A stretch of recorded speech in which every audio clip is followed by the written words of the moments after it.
ish kursi radiofonik I gjuhës angleze. Let's talk in English. Të flasim anglisht çdo ditë duke ndjekur programin Let's Talk in English në orën 14 në Radio Emanuel. Thanks for taking the time to learn English here with us. I know learning a new language can be hard work, but we believe in you. Situata plot humor, argëtim dhe informacion vinë në familjet tuaja përmes programit Let's Talk in English. Mësojmë rreth teknologjisë, artit, kulturës dhe fushave të ndryshme të jetës, duke ndjekur këtë kurs radiofonik të gjuhës angleze. Let's talk in English. 10 minutes every day. That's the way. Let's talk in English. Rikthehemi sërish në studio, miq, jeni duke ndjekur programin Music Plus drejt për së drejti në valët e Radio Emanuel. Në hyrje të puntatës së ditës së sotme, por edhe pak më herët unë e prezantova. Në këtë moment është bashkuar në studio I ftuari për sot Devi Hoxha, drejtuesi qendrës rinore në qytetin e Korçës. Devi, më në fund jemi së bashku për zhvilluar atë intervistën për cilën kemi folur disa herë, por për shkak të angazhimeve të tua edhe lëvizjeve të herpasershme nuk kemi pasur mundësi. Për te gjithçka jetë falenderoj që je sot këtu. Faleminderit juve për ftesën, është kënaqësi dhe ndjes që kemi shtyr atë intervistën, por jemi në fillimet tona dhe është pak e vështirë. Në fillimet e rihapjes së qendrës rinore në qytetin e Korçës dhe je gjithmonë I angazhuar për cilë, pse jo, më shumë risi, më shumë gjëra të reja, aktivitete për të rinjtë dhe jo vetëm. Dhe për këtë do të flasim sot, për dhënë më shumë informacion për gjithë ata që janë duke na ndjekur. Por përpara se të ndalemi më konkretisht tek qendra rinore, tek aktivitetet, tek gjithçka që ajo zhvillon, më trego pak se si erdhi momenti I rihapjes së qendrës rinore në Korçë. Ndoshta cili ishte procesi pas këtij rikthimi dhe nga ana tjetër, çfarë do të thotë kjo për ty personalisht? Po nis nga ana personale, për mua rihapja e qendrës rinore ishte diçka shumë e rëndësishme, si për qytetin, ashtu edhe personalisht. Kjo qendër ka pasur gjithmonë një rol të veçantë në jetën e të rinjve të Korçës, por ka qenë edhe por për një kohë ishte e mbyllur dhe ndihej edhe mungesa e saj për shkak sepse shumë të rinj donin të zhvillonin aktivitete, pavarësisht se aktivitetet zhvillohen tek biblioteka, tek qendra e inovacionit, por qendra rinore ka atë pjesën pak më sociale edhe ndonjëherë edhe nuk përshtatej shumë pjesa e inovacionit me pjesën sociale. Prandaj edhe ndjej mungesa e saj dhe procesi I rikthimit nisi me një ide të thjeshtë, ta kthenim këtë vend në një hapësirë të gjallë, moderne, ku çdo I ri të ndihej pjesë. Dhe ishte një punë me shumë pasion, bashkë me ekipin, me Bashkinë e Korçës, pra, sepse qendra tani është në varësinë e Bashkisë të Korçës, më parë ka qenë ndryshe nga sa ka qenë. Po, ka qenë në varësitë e Ministrisë të Arsimit atëherë, të asaj kohe. Bashkë me bashkëpunimin me ministren Bora Muzhaçi, Agjencinë Kombëtare të Rinisë dhe gjithë të rinjve, sepse përpara se qendra të hapej, u bën disa pyetësor se çfarë të rinjt do donin të kishte tek qendra dhe më pas u krijua ajo që është tani. Dhe për mua kjo qendër është më shumë se sa një ambient pune, por është një frym dhe një energji që e mban gjallë atë pjesën rinore të qytetit që ne I kemi më shumë domosdoshmëri dhe është realisht shumë e nevojshme që të ketë një jetë rinore sa më të gjallë. Është e nevojshme për gjithë të rinjtë të cilët jetojnë në qytet. Patjetër ekzistojnë edhe në vende të tjera sikurse është biblioteka ku mund të zhvillohen aktivitetet dhe gjithçka, por vetë nga emri qendër rinore të jep një tjetër lloj ndjesie, një tjetër lloj emocioni, nga sa mund të jetë biblioteka e cila ka një tjetër aspekt dhe një tjetër funksion. Për gjithë ata që ndoshta ende nuk e kanë vizituar qendrën rinore së fundmi, si është transformuar qendra pas rihapjes së saj dhe cilat janë disa nga ndryshimet apo qoftë edhe ato përmirësimet e vogla që ndoshta të bien në sy më një herë për gjithë ata persona që kanë qenë më parë dhe rikthehen tashmë. Po, kush ka qenë dikur dhe vjen tani, janë gati 5 vite që nga mbyllja për shkak të pandemisë, më pas nisi rikonstruksioni dhe e gjithë kjo kaloi në një kalvar të gjatë të kohës. Është një kohë e gjatë, thuaj se një brezë. Janë shumë edhe përpara se ta merrja detyrën, ta aplikoja dhe të shikoja nëse do futesha apo jo, po mendoja dhe thosha do e përballoj dot këtë rininë e sotme që është shumë më ndryshe nga ajo rinia sepse unë kam qenë vullnetar më parë tek qendra rinore dhe e kishe prekur sa to pak. Kur vin të rinj gjithmonë ja u them këtë shembullin që shiko se un kam qenë vullnetar edhe tani jam përgjegjës I qendrës rinore. Dhe është ai motivimi që ju duhet që të shiko se ti mund ta nisësh nga zeroja edhe ti jesh në një pozicion shumë të mirë, sepse është realisht një pozicion shumë i mirë edhe i lakmuar. Duket se kjo mungon fatkeqësisht tek të rinë sot, ë? Ne mundohemi shumë, kjo lloj qasje, nëse po mund ta flisja themi kështu. me familjen time, e ke parasysh kur kthehesh nga puna edhe flet me familjen, tregon ato problemet e ditës apo çfarë ka ndodhur, edhe po i thoja mamit që po unë jam duke bërë psikologun tani. Sepse më vijnë shumë të rinj, kanë shumë ide, por kanë edhe problematikat e tyre dhe mundohem shumë që ti dëgjoj edhe ti këshilloj jo si një nga drejtues i një institucioni, por më shumë si një shok. Dhe gjithmonë kur vin të rinj t'ju them që tani që erdhe këtu jemi shok. Dhe do flasim çfarë probleme shke, por edhe çfarë idesh për aktivitete apo për gjitha. Dhe mundohem gjithmonë që ti kuptoj, sepse është realisht shumë e rëndësishme që në fillim ti kuptojmë të rinjt se çfarë duan, se çfarë probleme kanë dhe më pas të dim të dëgjojmë. Po. Ti po më thoje, po të drejtohem me ti. S'ka problem, patjetër. Po më thoje që je marrë edhe vetë me të rinjt edhe me fëmijët, edhe e kupton se sa e rëndësishme është kjo gjë, që ti dëgjojmë edhe të kuptojmë se çfarë ata duan. Dhe tani po kthehem tek ajo pjesa e transformimit që po flisim, se nga edhe unë vetë kam punuar në media dhe kam këtë pjesën që shkputem ndonjëherë. Shikon, ne kemi për shkak të profesionit. Ndoshta. Ne kemi bërë një transformim total, qendra sot është akoma më shumë funksionale dhe mikprica. Kemi një hapësirë për podcast, një sallë të madhe për evente, 2 dhoma për takime dhe për projekte. Kemi më pas edhe këtë pjesën e argëtimit, që janë 2 tavolina bilardo, 2 tavolina ping-pongu, janë lojra të ndryshme, të cilat janë lojra tavoline dhe lojra futbolli që bëhen në sallë të vogël. Dhe çdo detaj është menduar për ta bërë që të rinjt të ndihen rehat, të ndihen frymëzuar dhe aktiv. Dhe nuk është më thjesht një ambient që zhvillohen trajnime dhe kurse, por është një vend ku çdo ide e të rinjve do të marrin jetë, sepse kjo është edhe qëllimi që ne e kemi nisur edhe bashkë me kryetarin e bashkisë, që ne të dëgjojmë të rinjt edhe aktivitetet që ata duan, ne të mundohemi që t'i risjellim. Jam kurioztare të dim në gjitha këto ambiente që ju përmendët në këto momente, ku e gjejnë më tepër veten të rinjt, apo cili është interesi tyre më i lartë? Ne kemi zhvilluar disa movie nights, kemi patur sukses me movie nights, sepse të rinjt për shkak edhe të mungesës të kinemas në qytet, kanë ardhur, kanë dashur që të shikojnë filma, ka patur interes tek pjesa që duan të zhvillojnë aktivitetet e tyre. Edhe duan të futen tek pjesa e vullnetarizmit të qendrës, por duan që të zhvillojnë aktivitetet e tyre. Kanë idetë, për shembull, para 2-3 ditësh takova një të ri që donte të zhvillonte një dramë.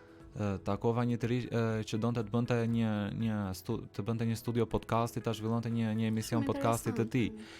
Kam takuar 2 vajza që ne kishim vetëm një javë që ishim rikthyer tek faqja e Instagramit në Instagram, mirë thash. Edhe ato 2 vajza donin që të zhvillonin një aktivitet që t'ju mësonin miqve të tyre AI dhe machine learning. Dhe të gjitha këto duket që kanë sigur e kanë pritur me shumë këshëri. E kanë pasur të nevojshme në një farë mënyrë. Po, ka qenë e nevojshme, ndoshta edhe vetë ambienti i ri të stimulon akoma më shumë. Dhe me qënë se jemi duke folur për këtë temë, si ka qenë ndoshta reagimi të rinjve, të gjitha atyre që ti ke takuar, ke pasur kontakt i të rinjve të qytetit Korçës pas rihapjes së qendrës rinore, dhe ndoshta e përmende që kanë pasur disa të rinj interesa të caktuara që sapo solle, por nga ana tjetër si e gjejnë veten tek këto interesa? Ai ofron të gjitha këto mundësi qendra rinore e Korçës që ata të zhvillojnë çdo aktivitet apo sinqerisht, reagimi ka qenë shumë i madh se sa ne e prisnim, sepse menduam që do jetë fillimi dhe si do qasemi, dhe pavarësisht se ne jemi akoma në fillimi dhe kemi plane të ndryshme se si duhet të qasemi me të rinjt. Ka qenë më i madh se sa ne e prisnim. Të rinjt kanë filluar të frekuentojnë për të luajtur, për të takuar, për të bërë aktivitete, apo thjesht edhe për të kaluar kohë cilësore. Dhe kjo e gjitha ka një energji pozitive që ndihet, sepse ata e kanë parë që kjo nuk është një qendër formale, është ai institucioni që të vjen dikush dhe thotë mos bëj zhurmë apo shiko se mos e prish këtë, po megjithatë energji që kanë të rinj që nuk po është një hapësirë që u përket vërtet atyre, dhe ne këtë mundohemi shumë që ti më shohim, që të jetë hapësira e tyre dhe ata të ndihen në një ambient që është i tyre, nuk është një ambient ku ka ku diun 40 vjeçar apo 50 vjeçar që të thonë mos bëj zhurmë. Apo bona zuri koka, por dhe kjo është gjë më e bukur që ta shohësh që vendi merr jetë nga vetë ata. Është e vërtet, ata sjellin shpirtin e tyre, emocionet e tyre, ndjesitë e tyre dhe patjetër energjinë që kanë. Po, është e vërtet. Më shkruajnë shpesh edhe para pak një ore, po më shkruajnë satrin dhe po më thoshin që na merr sikur kemi një aktivitet të qendra se duam të vim aty. Dhe po i thosha, okay, po nëse do ikni për kafe, do ju marr leje. Më mirë hajdeni këtu se sa të shkoni për kafe, sepse kjo është edhe ajo që ne diskutojmë shpesh dhe themi, më mirë të vish tek qendra sepse është një ambient më i sigurt, është një ambient më social dhe ku mund të argëtohesh dhe ku mund të i prekësh të gjitha, sesa të ulesh në një kafe dhe të harxhosh atë kohën jo cilësore që ne themi gjithmonë. Përballë ekranit të telefonit, po, që është bërë fatkeqësisht i pandashëm për shumë prej nesh edhe për të rinj për të cilët ne jemi duke folur. Do të kemi një shkëputje të shkurtër muzikore për të rikthyer vetëm pas pak edhe për të prezantuar më me detaje aktivitetet që ju jeni duke zhvilluar, por pse jo edhe projekte që keni në plan për t'i realizuar në të ardhmen. Por në këto momente shkëputemi për të ndjekur një hapësirë muzikore, vjen Gloria Nure. Dashuri e Perëndis asnjëherë nuk ka kufi, është e derdhur tek çdo njeri. Kjo e madhe dashuri dhënë përmes Spirit të Tij për të na çuar në liri. Vetëm zemra po të hap, dashuri e Tij do të vi dhe shpejt jeta ime do jetë e Tij. Dorën nuk t'i zgjas atij, haj më merr me dëmshuri, dashuri e Tij nuk ka kufi.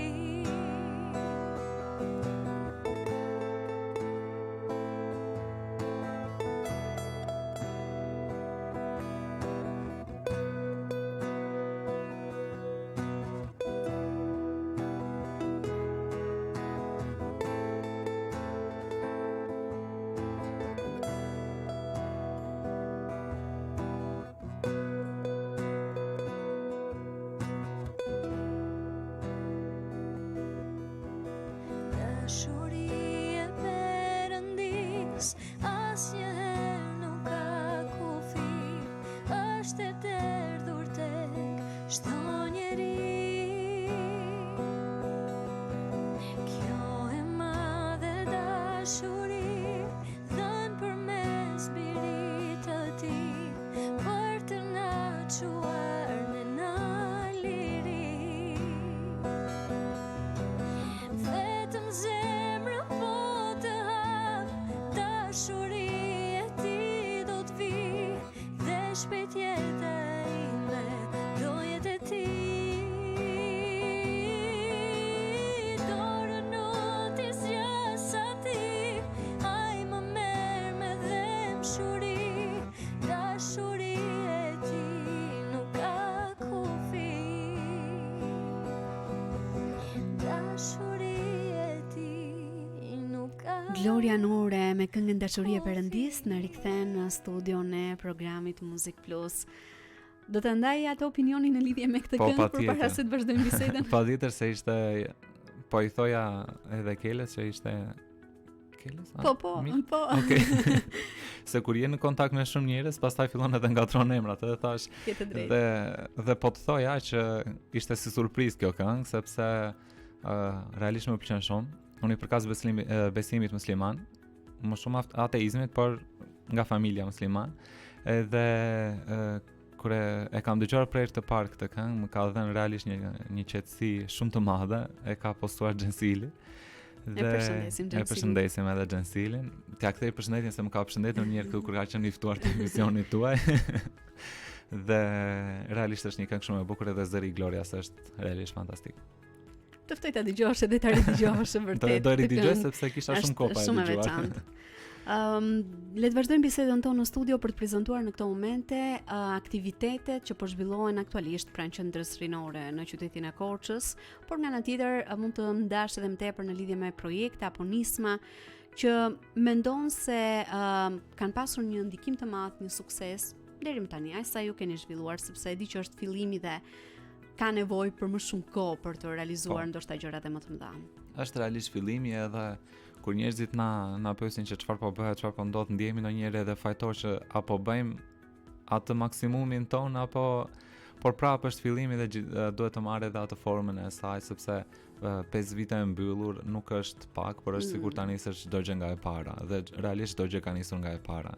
Dhe ne aktualisht po zhvillojmë një kombinim aktivitetesh argëtuese dhe edukative, nga trajnime për komunikim, leadership dhe zhvillim personal që do nisin së shpejti në fakt, deri tek eventet kulturore, net filmi, turne ping-pongu dhe bilardo dhe madje edhe podcast që prodhohen vet nga të rinjt.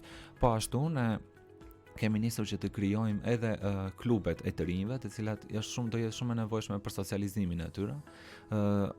Klube të cilat të rinjt mund të gjejnë veten, ku mund të bëhen pjesë, klube debati, klube vullnetarizmi, klube arti, për shembull klubet e artit do jenë për fotografin, për kineman, teatrin, pra klube të ndryshme që do i përshtaten edhe kërkesës të vetë të rinjve.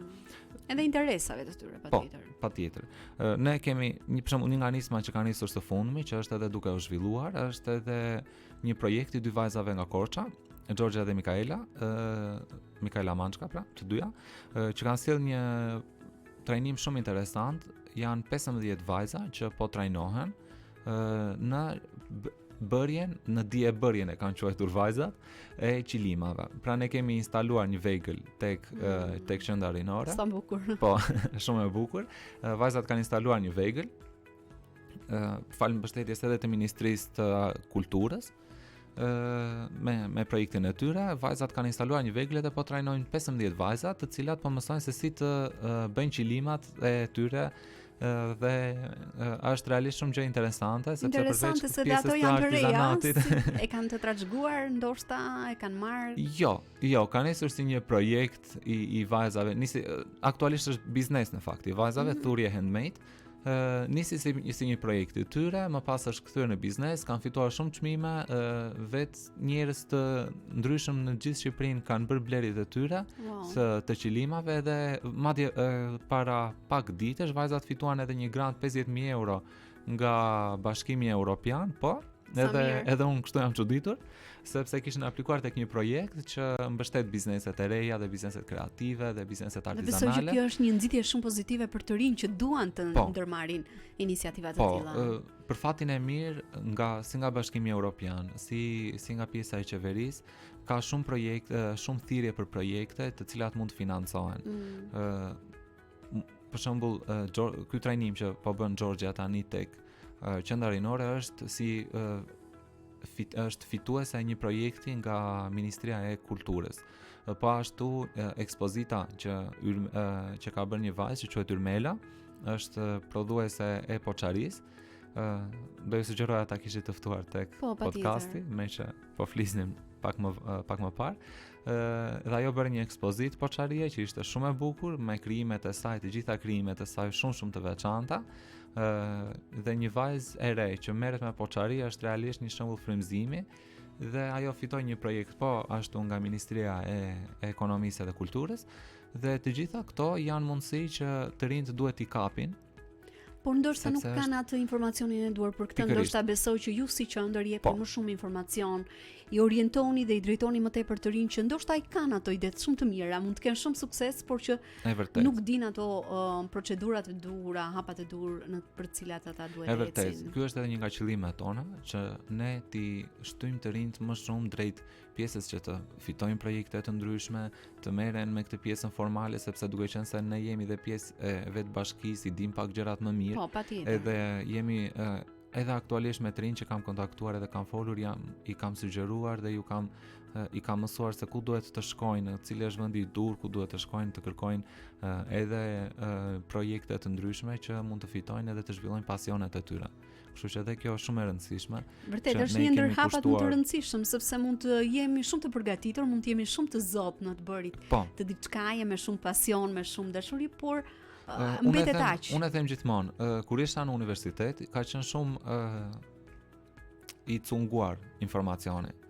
Dhe nëse dikush do më kishte shtyr shumë që të bëja një sezon jashtë shtetit me programet Erasmus, do e kisha bërë.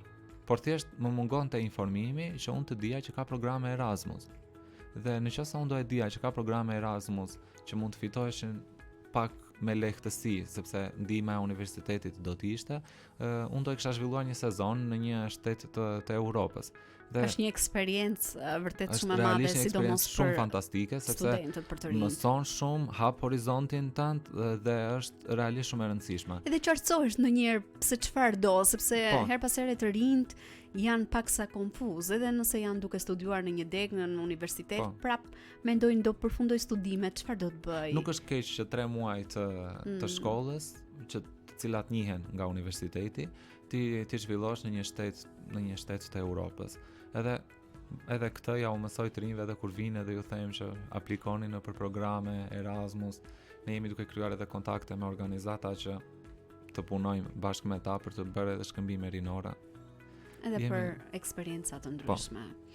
Në një qytet si Korça, si mendon sa e rëndësishme është ekzistenca e një hapësire si kjo për të rinjt, ndoshta cilat janë ato boshllëqet që qendra po mundohet të mbush duke ju ofruar më shumë mundësi të rinjve në qytet? Shiko, Korça ka një potencial shumë të rëndësishëm rinor. Por shpesh mungojnë hapësirat ku kjo energji të kanalizohet. Tani që ju po flisnit, më kujtua njësia kreative, nëse e mban mend. Po. Dhe e kam ndjekur si shembull sepse djemt që kanë qenë aty dhe vajzat, për shembull ka qenë Luisi dhe Emili, të cilët janë tani drejtues tek qyteza sportive, tek qendra sportive dhe kanë bërë një punë të jashtëzakonshme, që nisën që prej njësisë kreative si një grup të rinj që punonin edhe nxinin gjëra kreative për qytetin, tani janë në poste drejtuese në qytet dhe të gjithë e kemi parë atë ndryshimin e madh që ka dhe që qendra sportive është një nga më të veçantat në Ballkan, jo vetëm në Shqipëri. Dhe kjo është shembulli që ne mundohemi që t'ju tregojmë të rinjve. Dhe ky është shembulli që edhe vetë të rinjt ne na japin. Është ai potenciali rinor. Shumë të rinj kanë ide, por nuk kanë ku t'i zhvillojnë. Qendra po përpiqet që ta mbush pikërisht këtë boshllëk, të jetë një vend ku të rinjt mund të zhvillojnë ide, mund të krijosh, të njohësh njerëz të rinj, të fitosh besimin, por edhe përvojën. Dhe nuk po flasim vetëm për argëtim, por edhe për pjesën e zhvillimit social edhe personal. Dhe kjo është thelbësore për një qytet që ka traditë si Korça, por kërkon edhe të ecë përpara me të rinj si motor. Kështu që është shumë e rëndësishme që ne të kushtojmë atë vëmendjen e dur të rinjve. Nëse i referohemi realitetit, më vjen një pyetje natyrshëm, Devi, në këto momente. Ne flasim për të rinj, patjetër duke ofruar qendra të tilla për të dhënë më shumë mundësi për ta, por her pas here dëgjojmë, shohim që shumë të rinj duan të largohen jo vetëm nga Korça, por ndoshta edhe nga vendi. Çfarë do t'ju thoje ti këtyre të rinjve? Unë jam i sigurt që të gjithë e kemi menduar, edhe unë e kam menduar, besoj edhe ju e keni menduar që ndonjëherë mërzitemi shumë, sepse ka shumë gjëra që ndoshta nuk funksionojnë ashtu siç duhet dhe siç ne do donim të funksiononin, apo siç ekzistojnë, siç funksionojnë në një vend të Europës. Por nuk është e lehtë që ta nisësh çdo gjë nga zero, sepse nëse do shkosh në një vend të huaj do nisësh gjithçka nga zero. Unë e them që ai person që shkon jashtë shtetit do bëj 2 punë, 3 punë maksimumi, sepse do i bësh për të arritur të ardhurat tënde, sepse nuk është shumë e lehtë. Nuk është gjithmonë e shtruar me flori rruga nëse do shkojmë jashtë. Ka shumë sfida. Ka shumë, kemi parë edhe shumë të rinj që kanë shkuar në Gjermani dhe janë kthyer. Por 2 punë mund t'i bësh edhe në Shqipëri dhe ti jetosh shumë mirë.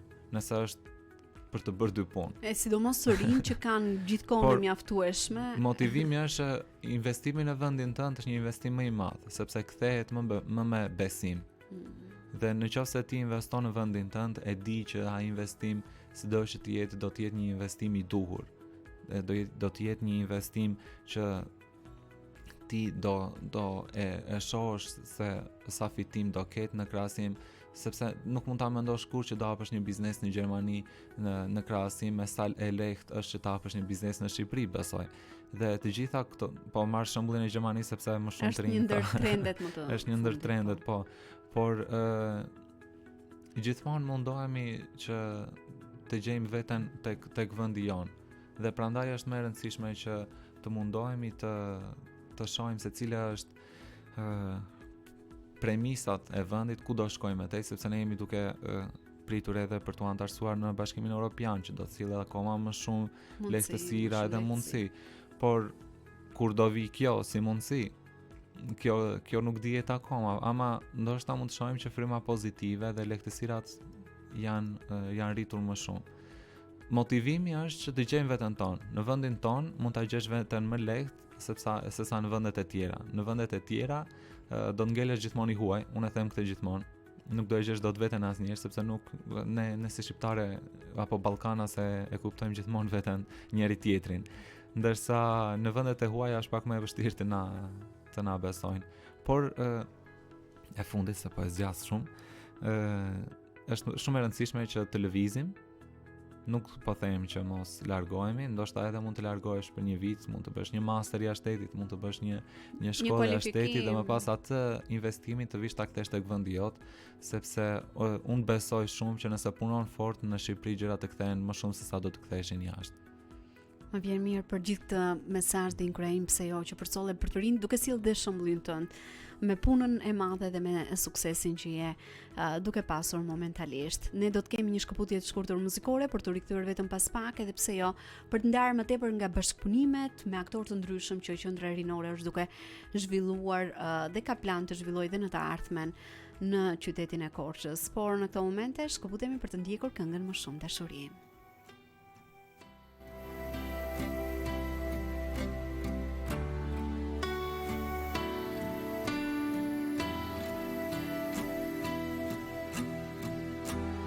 Më shumë dashuri, më shumë fuqi, më shumë prej teje në jetën time. Jezu, më shumë dashuri, më shumë fuqi, më shumë prej teje në jetën time. Do të ta adhuroj me gjithë zemrën time, do të ta adhuroj me gjithë shpirtin tim, do të ta adhuroj me gjithë forcën time, se ti je Zoti, je Zoti, ti je Zoti.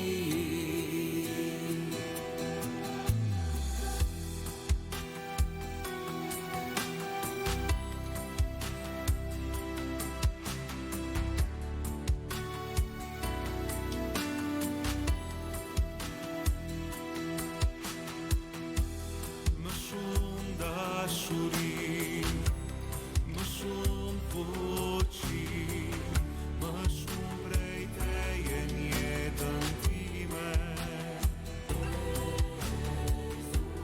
Më shumë dashuri, më shumë fuqi, më shumë prej teje në jetën time, do të ta adhuroj me gjithë zemrën time, do të ta adhuroj me gjithë shpirtin tim, do të ta adhuroj me gjithë forcën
Rikthehemi sërish në studio për gjithë ju që ndoshta keni hapur radion jeni duke ndjekur programin Muzik Plus në valët e Radio Manuel dhe në ditën e sotme jam duke zhvilluar një bisedë shumë të veçantë me Devi Hoxhën, drejtuesi i qendrës rinore në qytetin e Korçës dhe në këto momente Devi dua të të pyes në lidhje me bashkëpunimet që ju keni ngritur deri më tani me shkolla, universitetin, organizata lokale apo edhe partnerë të tjerë, ndoshta edhe ndërkombëtar, ti çeke pak më herët. Pse jo përcjell më tepër mundësi për të rinjtë e qytetit tonë? Cilat janë këto bashkëpunime dhe çfarë keni në plan edhe për të ardhmen? Po, kjo është një nga prioritetet tona. Ne jemi duke ndërtuar bashkëpunime fillimisht me shkollat e mesme dhe universitetin për të ofruar sa më shumë të rinj me projektet tona, si dhe me organizatat lokale që punojnë për zhvillimin rinor.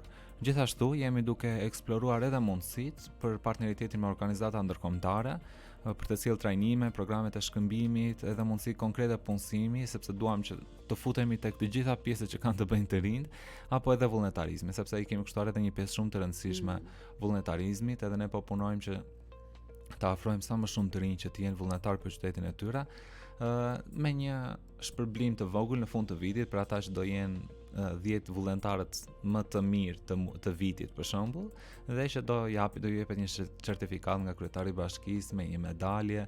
Këto të gjitha ngelen në planet. Është era e parë që po e them në fakt, edhe synimi është çdo i ri të ndjej një që mundësitë nuk janë vetëm jashtë vendit, por edhe në qytetin e tij. Prandaj edhe po e përmendja atë pak më parë. Vetëm para 5 minutash më ka shkruar një punojse nga Ministria e Kulturës, sepse ne varemi dhe nga Ministria e Kulturës, dhe më ka çuar një projekt shumë interesant që po e lexoja kështu shkarazi, që është partneritet me një organizatë ndërkombëtare. Dhe ne gjatë gjithë kohës na vijnë ide të tilla edhe partneritete të tilla dhe prandaj jemi duke punuar shumë fort që të kemi sa më shumë projekte, por të kemi edhe sa më shumë shkëmbime që të rinjt të shkojnë në udhëtime jashtë shtetit, të mësojnë gjëra të reja, të trajnohen për gjëra të reja. Unë vetë bashkë me stafin e bashkisë ishim para 2 javësh në Paris, ku mësuam se si të përdornim VR, sepse do vendosen 2 qendra të financuara nga Bashkimi Evropian dhe nga ambasada e Francës, ambasada franceze në Shqipëri do të krijohen 2 qendra ku të rinjt mund të prekin realitetin virtual përmes atyre syzeve dhe për të bërë projekte shumë të bukura dhe shumë interesante, të cilat ne i mësuam atje tek startupe që ata kishin krijuar në Paris dhe po do i sjellim këtu. Dhe kjo është një gjë akoma më shumë interesante që do i shtohet edhe si atraksion turistik qytetit. Edhe le të mos harrojmë që teknologjia me zhvillimet e saj është e pashmangshme dhe prandaj sidomos të rinj duhet të jenë gjithmonë edhe më tepër të trajnuar edhe të specializuar në këtë fushë. E pashmangshme, e nevojshme, por shumë e rëndësishme që të dimë ta përdorim në mënyrën e duhur. Sepse në momentin që e përdorim në mënyrën e duhur, atëherë kemi akoma më shumë suksese. Është e vërtetë. Edhe për sa i përket gjimnazeve të ndryshme, jeni shtrirë vetëm në Korçë apo ndoshta synoni edhe përtejsa? Jemi shtrirë vetëm në Korçë, sepse e di që ka edhe gjimnaze ndoshta më tepër në rrethina ku ata të rinj nuk është se kanë kaq shumë mundësi sa në qytetin e Korçës. Nëse të rinjt e Maliqit do donin të vinin tek qendra rinore, absolutisht dera është e hapur 24 orë madje për ta, apo për të rinjt e Bilishtit, apo për të rinjt e Ersekës, sepse për shembull në Ersek do ishte shumë e vështirë që të krijojë një qendër rinore. Por lajmi i mirë për shembull është që në Bilisht është duke u krijuar nga e para qendra rinore dhe biblioteka me një projekt shumë interesant të cilin po e shikoja para pak ditësh, që po e zhvillon Bashkia e Maliqit dhe po bënte edhe bibliotekën edhe qendrën rinore një projekt realisht që ndoshta edhe më i mirë se ky joni. Por ishte realisht shumë interesante që edhe qytetet e vogla po punojnë që të bëjnë përveç se qendra rinore, ndoshta mund të bëjnë edhe ambiente të cilat mund t'i përshtasin që të jenë për të rinj, sepse ka emigracioni dhe migrimi brenda qyteteve ka ndryshuar shumë ritmet e qyteteve të vogla si Bilishti, Erseka.